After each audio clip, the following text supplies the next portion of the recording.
5 August সরকার পতনের পর সাভারে বিজয় উল্লাসরত ছাত্র জনতার উপর গুলি করা হলে নিহত হন সাজ্জাদ হোসেন সজল সহ 6 জন। পরে পুলিশের গাড়িতে উঠিয়ে নিহতদের লাশ পুড়িয়ে দেওয়া হয়।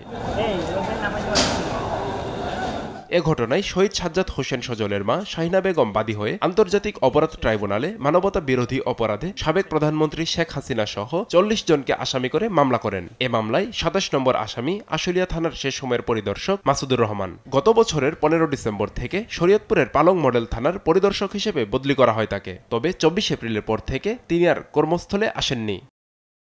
পুলিশ পরিদর্শক তদন্ত মাসুদ উনি কর্মস্থলে অনুপস্থিত আছেন।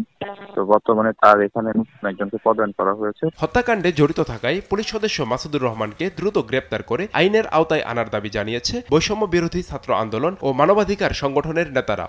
জুলাই আগস্টে যেই হত্যাকাণ্ডগুলো হয়েছে সেখানে অবশ্যই পুলিশ যারা জড়িত ছিল, যারা নির্বিচারে শিক্ষার্থীদের উপরে গুলি করেছে, যারা নির্বিচারে ছাত্র জনতা তথা শ্রমিকদের উপরে গুলি চালিয়েছে, হত্যা করেছে, তাদের অবশ্যই বিচার চাই। যারা নিরীহ ছাত্রদের উপর অন্যায়ভাবে নির্বিচারে হত্যা করেছেন এই সকল পুলিশ সদস্যদের গ্রেপ্তার করে দৃষ্টান্তমূলক শাস্তি দেওয়া হবে বলে আমি আশা করি।